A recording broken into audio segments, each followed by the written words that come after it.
It is a more systematic approach and a more broadly encompassed, broadly regional strategy than the BITs are. And in fact, the EU Raw Material Initiative actually suggests why it should be so. It says that so far, the access that they have in terms of using their trade and other instruments in regions like Africa, that access has led to what they call a horizontal integration of their policies and of their firms' interests and of their industrial interests and other economic interests back there. They are looking for a more vertical type of integration. Things that is more 4-5 minutes.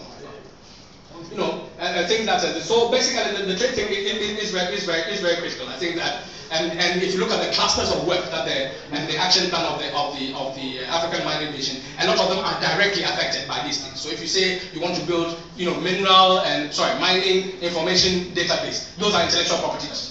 If you want to kind of, knowledge led, and so all those kind of things. These are things that we've talked about already. The strategic requirement of transformation ought to be there, that we are seeking to extend and develop the landed property that we have, which is the basis of our ability to give mining concessions to anybody, into productive property, into productive assets. Okay, and that transformation means a number of different things. As I said, it could mean that we want to put manufacturing at the heart of that process. To be honest, that doesn't take any great, great genius to figure that out. The thing that Sam, for example, referred to, that there's the supply and demand where the fundamentals of the commodity markets are still relevant, shows that there is growing, demand from places which are developing, like China. The reason why there's growing demand from China more than, let's say, Brazil or India and so on is not simply because the Chinese economy is bigger, but because the Chinese share of manufacturing is bigger. And that is what so in a sense, manufacturing itself is the basis of the drive, if you like, for a transformation of the role and relevance and the fortunes and the prospects of the raw material and mining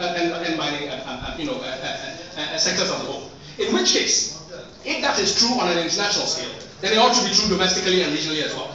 That if you have a manufacturing agenda, both through which you target mining operations and different mining sectors to feed, as well as be able to also integrate in terms of the mechanization, in terms of the technology and so on and so forth inside those mining sectors themselves, then that's a strategic requirement that we ought to look at. We ought to also see that in the context of the kind of volatile financial market approach, some of the discussions that are taking place in terms of foreign investment and and so on and so forth ought to be things that we ought to ensure that we have a greater control over the financing. And every development transformation has been predicated, we have to say, on the control, the key leverage that the state or an interstate regional system has in terms of financing those investments, in terms of controlling finance and so on and so forth.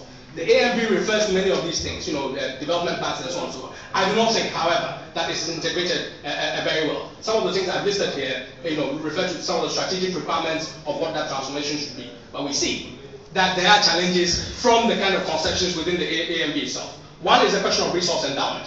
And I'm saying that in connection with other things. It is almost as if the AMV conceives of resource endowment as a bargaining chip, as a contribution to the type of partnerships which will allow you to enter global value chains and so on and so forth. And I think that is problematic.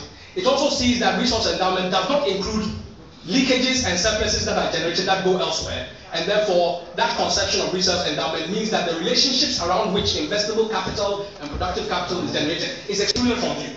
If it is not excluded from view and we want to transform our access to those things and our self-generation of those things, then I think that our notion of resource endowment ought to integrate that way in which we also keep surpluses and so on and so forth, and embed them in terms of production. Now, I want to jump, I think, because Sheikh is looking a bit anxious. Yes, for me, I'm as cool as a cat as always, but he's anxious.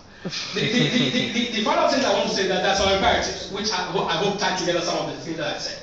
This is the time to push for national reforms, because whether we like it or not, the new sources of growth and new sources of demand in terms of mining and so on and so forth give us greater leeway in terms of negotiations. There are many things you can say about that. We know that the old commodity agreements have collapsed.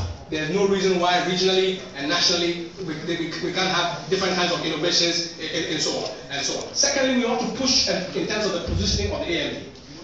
The Ghana minister, for example, yesterday referred to all kinds of domestic changes that are taking place. But that domestic changes seems to be happening on a parallel track with the AMV. The AMV is happening somewhere else, which yes, we will connect with, but it's not the framework, is not beginning to offer us a framework of an integrated approach and so on. I think that's very critical.